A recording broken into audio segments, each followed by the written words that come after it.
A paz do Senhor a todos vocês do YouTube, tudo bem? Meu nome é Renan Rocha, nós estamos aqui mais uma vez gravando um vídeo dessa semana que está um pouquinho atrasado, mas chegou em nome de Jesus. É um motivo de muita alegria e de muita felicidade nós estarmos aqui mais uma vez e nós vamos ler a palavra de Deus hoje lá no livro de Gênesis, o capítulo 2, o versículo 18. Mas antes, nós vamos lá para os números do meu canal, que hoje nós temos 3.787 visualizações e 112 inscritos. E não se esqueça, visualize esse vídeo, deixe o seu like e inscreva-se aí no quadradinho vermelho, clique em inscrever-se que você me ajuda muito, amém? Nós compramos um violão Shelby, que é um violão novo. Alguns vídeos pra frente eu vou estar mostrando o som dele desligado, ligado. E você vai ver que é muito bom, eu fiquei muito feliz com a compra e logo logo você vai estar vendo.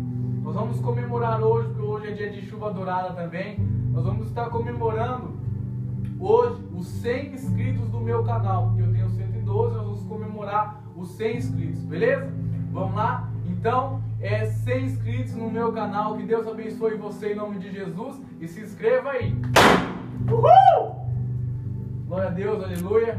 Que Deus possa estar abençoando a sua vida, a minha vida. E vamos lá para a palavra de Deus, no livro de Gênesis, o capítulo 2 e o versículo 18. E o subtítulo dessa palavra diz: a formação da mulher. Disse mais o Senhor Deus: não é bom que o homem esteja só. Far-lhe-ei uma auxiliadora que lhe seja idônea. Então vamos começar pelo versículo 18.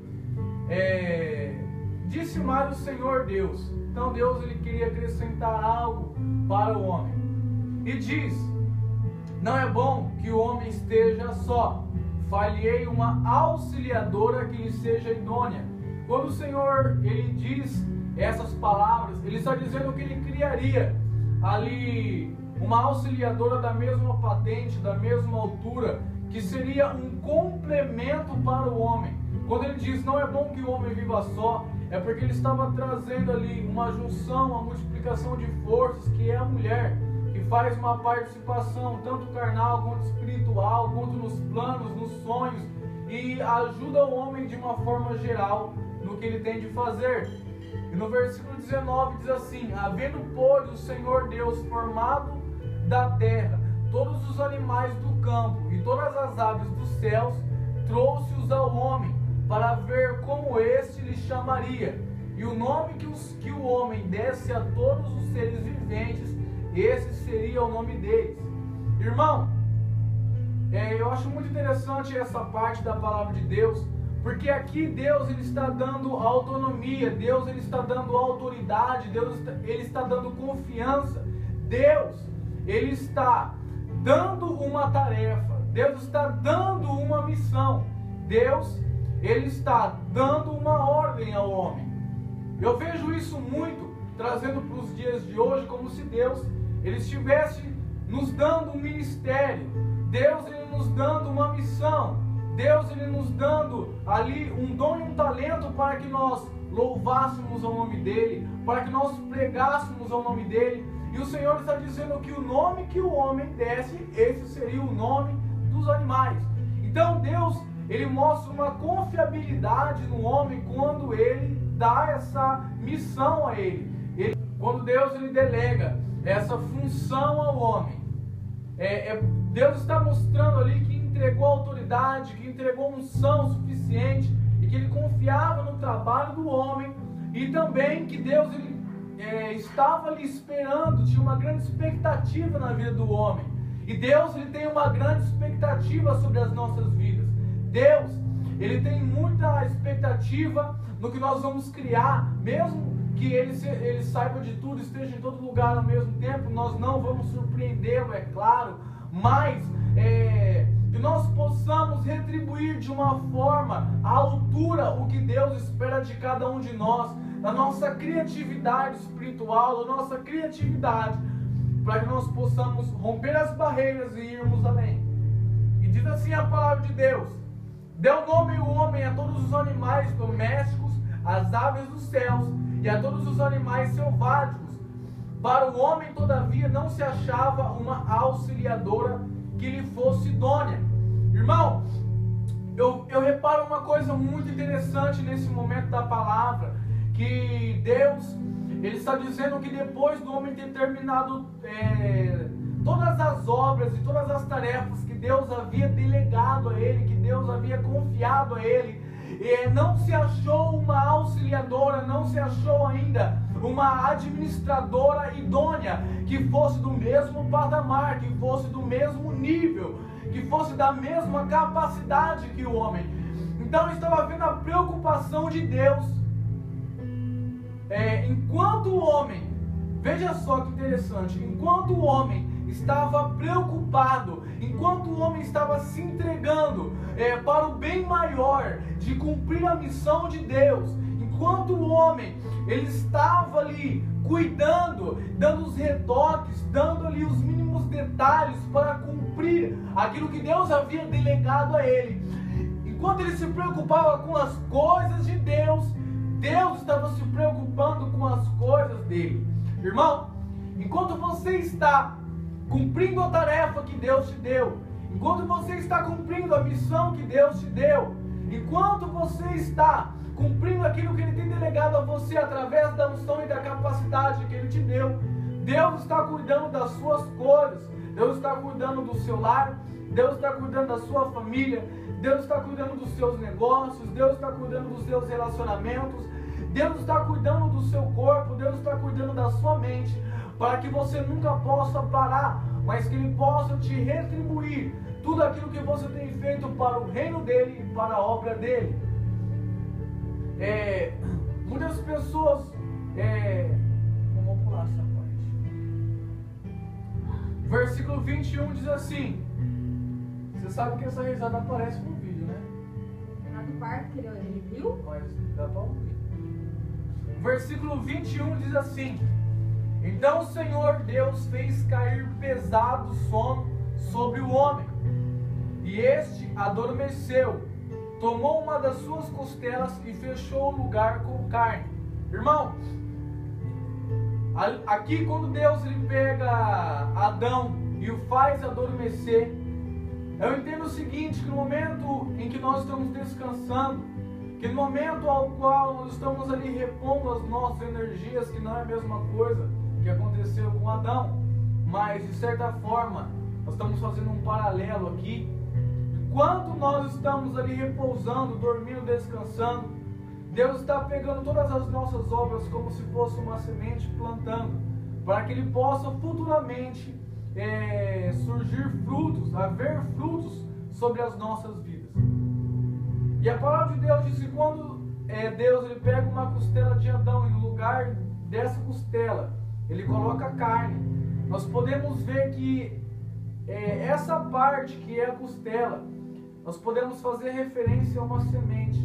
Deus estava querendo pegar algo que fosse íntimo do homem, uma semente que fosse de dentro do homem, para que ele pudesse fazer a mesma matéria, a mesma capacidade, a mesma complexidade que ele tinha feito o homem, ele também fizesse o seu cônjuge, que é a mulher. E veja só, e a costela que o Senhor Deus tomara ao homem, transformou-a numa mulher e lhe trouxe. Entenda, irmão, que tudo na nossa vida, ele é da mesma medida que nós mandamos para Deus. Tudo que nós mandamos para Deus, ela volta na mesma proporção e no mesmo tamanho ao qual nós enviamos a Ele. Se você envia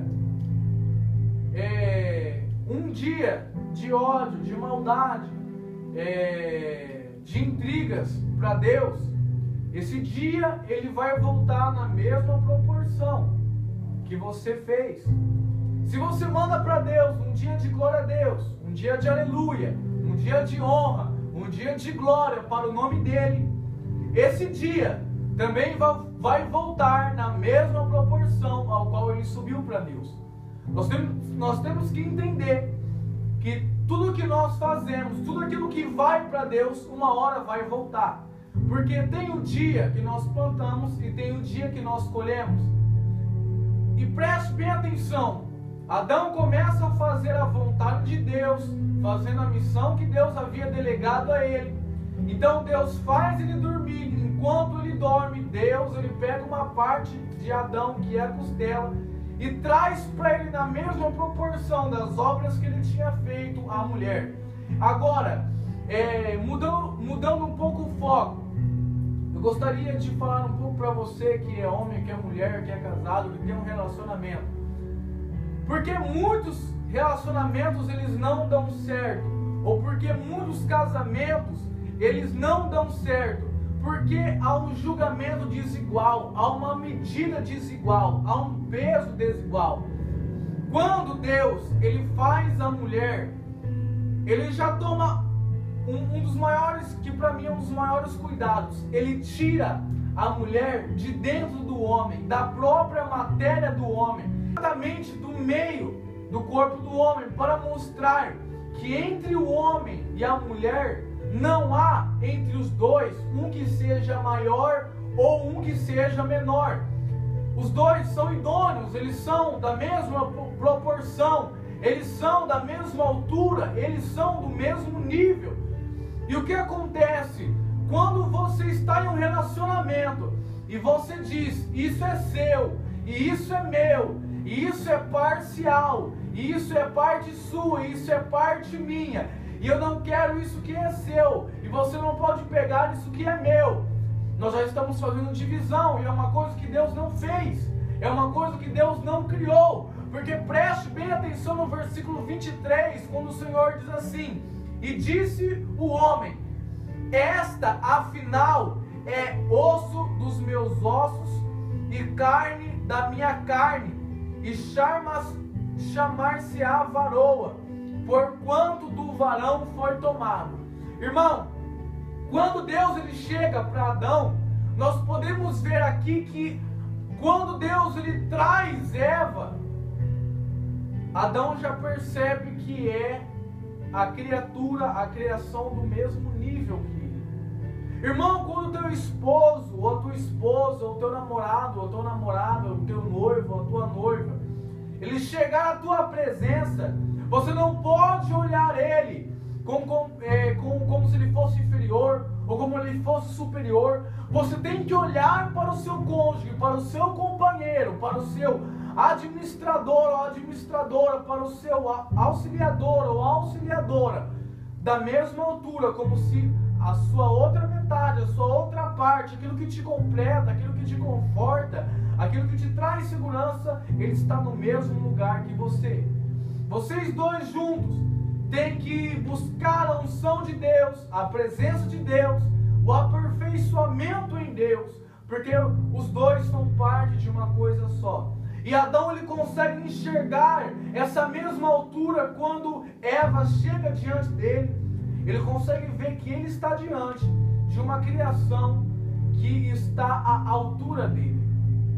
Agora veja bem o que diz no versículo 24.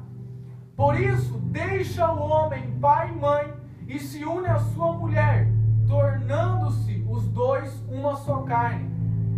Quando diz isso no versículo 24, o Senhor está dizendo que o mesmo respeito patriarcal que existia, que você tinha pelo seu pai e pela sua mãe, quando você tem a sua mulher, quando você tem o seu homem, quando você tem o seu cônjuge, quando você tem o seu casamento, você deixa esse respeito de rei e rainha da casa dos seus pais lá e traz para dentro do seu lar esse respeito mútuo.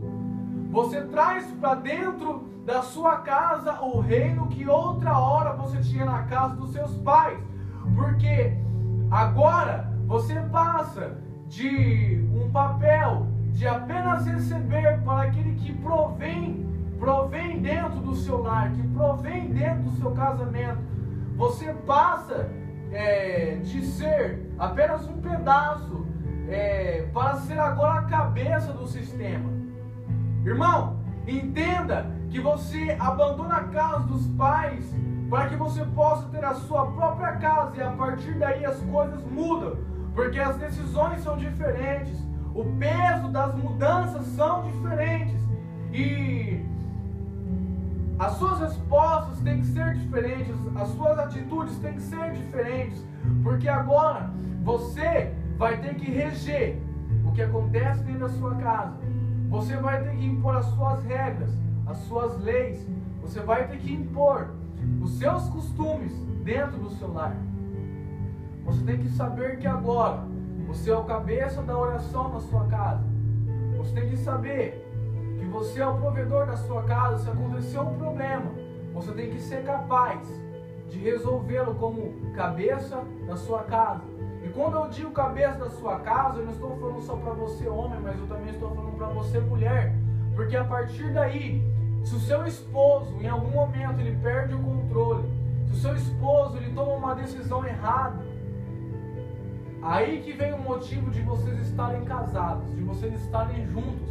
Porque quando ele sai do controle, você é a peça fundamental usada por Deus para pegar ele, lá que seja, pegar ele do chão, pegar ele de fora do caminho e trazer para o caminho. Assim como quando a sua esposa ela estiver caída ou ela estiver exaltada, você pega ela pela mão e traz para o caminho de novo, balanceado os dois na mesma altura, na mesma unção, na mesma presença e com o mesmo foco diante de Deus. É importante os dois terem bem definidos aquilo que vocês querem, para que os dois possam andar na mesma proporção e na mesma direção. E diz o versículo 25 assim: ora, um e outro, homem e sua mulher, estavam nus e não se envergonhavam. No caso do versículo 25, a palavra de Deus diz que eles ainda eram puros e não conheciam a malícia, não conheciam a maldade. E quando ele diz nu, é porque eles não buscavam outra coisa senão a presença de Deus, porque a única preocupação era a presença de Deus. Irmão, então gostaria de dizer para você que está aí me assistindo, que você e sua esposa não tenham vergonha um do outro. Eu não digo apenas em partes íntimas. Eu digo, não tenha vergonha de falar quem é o teu esposo, quem é a tua esposa. Tenha orgulho do seu cônjuge. Tenha orgulho da tua família. Tenha orgulho do seu companheiro e da sua auxiliadora. Diga, ele é o meu esposo. Ele é a minha esposa. Ele é o meu companheiro. Ela é a minha companheira. Irmão, entenda algo.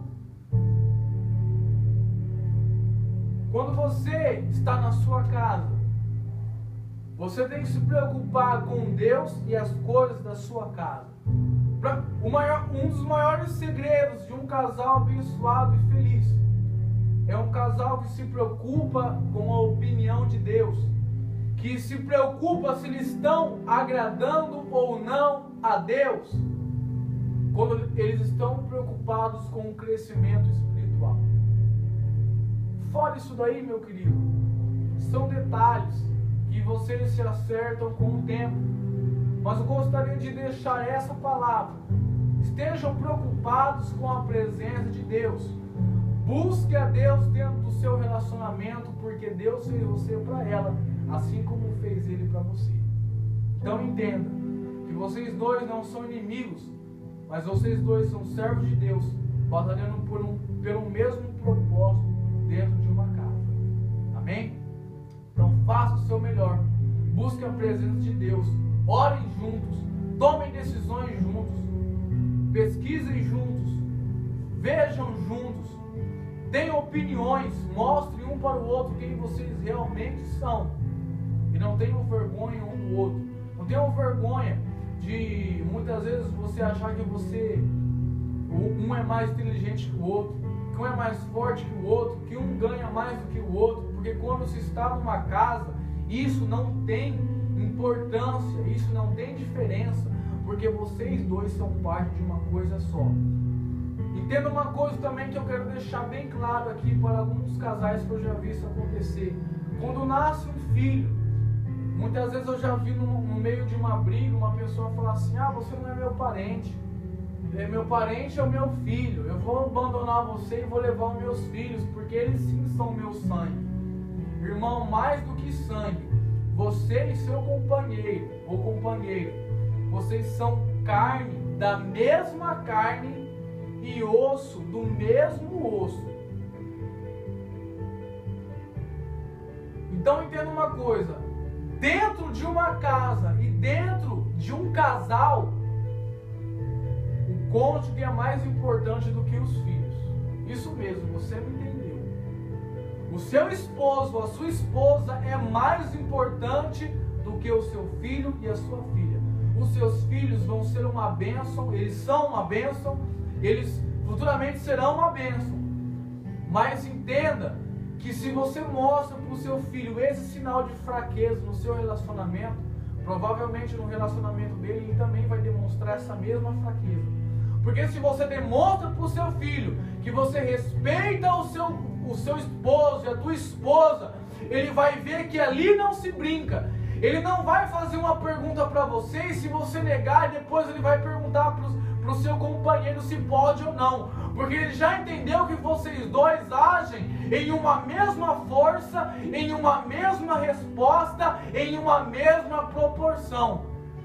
Então, quando o casal é decidido, Deus opera. Amém? Então vamos orar. Senhor meu Deus, meu Pai, eu agradeço, Pai, por cada um que me assistiu.